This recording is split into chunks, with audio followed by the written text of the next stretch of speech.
tidak akan menikah dengan siapapun kecuali dia, Ayah. Baiklah, jika itu yang kau inginkan. Tapi aku sarankan kau bertemu dengannya dulu. Sementara itu, pastikan ibu tirimu tidak mengetahuinya. Segera setelah Pangeran Eugene tiba, dan dia terlihat sangat tampan dalam baju hijaunya, sang putri semakin jatuh cinta padanya. Ketika Pangeran Eugene melihatnya dan mengenalinya sebagai wanita yang sering dia impikan, dia segera meminta sang putri untuk menikah dengannya. Maukah kau menikah denganku? Sang putri menunduk dan tersenyum malu. Iya, mereka saling berpelukan. Saat itu Putri Rachel teringat akan nasihat dari ayahnya. Tapi dengar, kita harus merahasiakan ini dari ibu tiriku sampai hari pernikahan. Kalau tidak, dia akan menemukan cara untuk menghancurkan semuanya. Terserah kau saja, tapi aku tidak bisa tinggal jauh darimu lagi. Sampai hari pernikahan, aku akan bertemu denganmu setiap hari. Aku akan datang pagi-pagi dan pergi ketika gelap. Dengan begitu, ibu tirimu tidak akan pernah tahu tentang kita. Untuk beberapa hari berikutnya, Pangeran Eugene mengunjungi sang putri setiap hari dan menghabiskan berjam-jam berkeliaran dengannya melalui taman-taman indah, di mana mereka tahu sang ratu tidak bisa melihat mereka.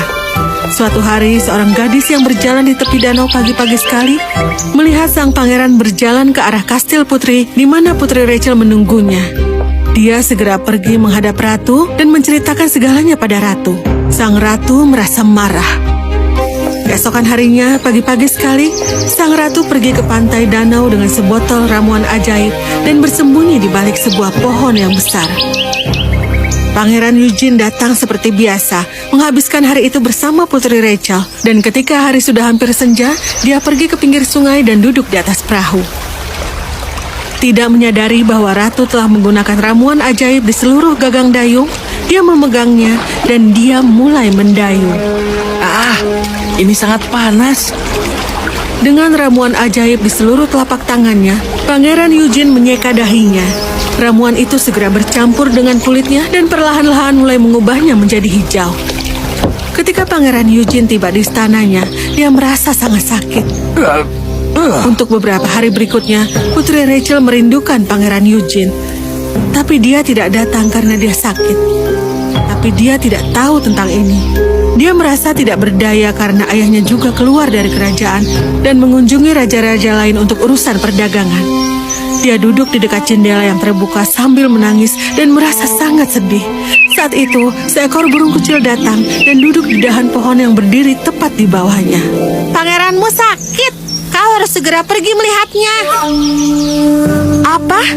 Apa yang terjadi padanya? Tidak ada waktu untuk menjelaskan. Ketahuilah bahwa ibu tirimu yang jahat telah menggunakan ramuan ajaib padanya, dan hanya ramuan kuning di tamanmu yang bisa menyelamatkannya.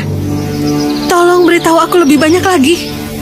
Berpakaianlah sebagai perawat dari istana Raja Negara, karena hanya itulah cara agar kau bisa diizinkan berada di dekat pangeran. Buat sup dari rempah-rempah kuning dan berikan padanya. Ketika dia menghabiskan sup itu, maka dia akan pulih dengan segera.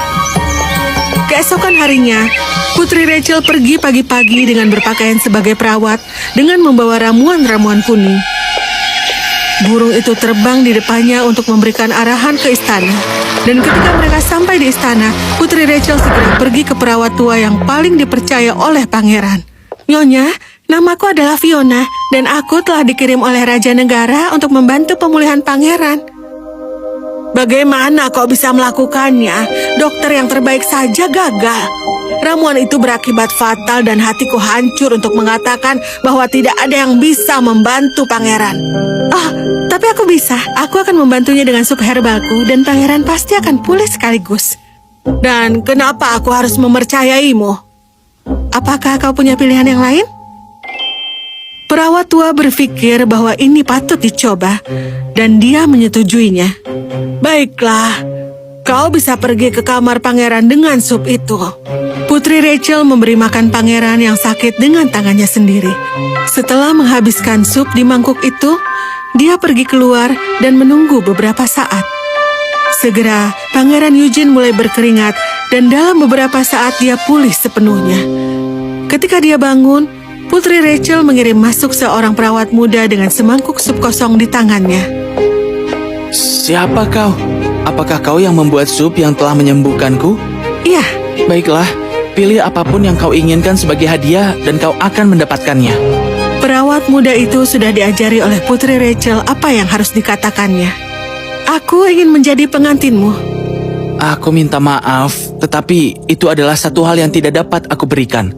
Karena hatiku milik gadis paling cantik di dunia, dan dia menungguku di istana pulaunya.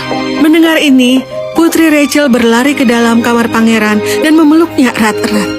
Perawat muda itu tersenyum lalu pergi. Pangeran senang sekali melihatnya, tetapi dia juga merasa bingung. Apa yang terjadi? Putri Rachel menjelaskan segalanya kepada pangeran dan bagaimana ibu tirinya yang menggunakan ramuan ajaib untuk membuatnya jatuh sakit. Aku sangat senang kau menyelamatkanku, cintaku. Aku senang kau baik-baik saja. Keduanya berpegangan tangan dan berpelukan sekali lagi. Segera mereka menikah dengan sangat megah. Raja Dastar senang melihat putrinya merasa sangat bahagia.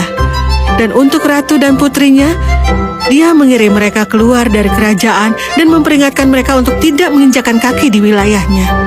Pangeran Eugene dan Putri Rachel tinggal di istana pulau mereka dan juga membantu Raja Dastar dalam menjalankan kerajaannya. Di bawah mereka, orang-orang kerajaan merasa sangat-sangat bahagia.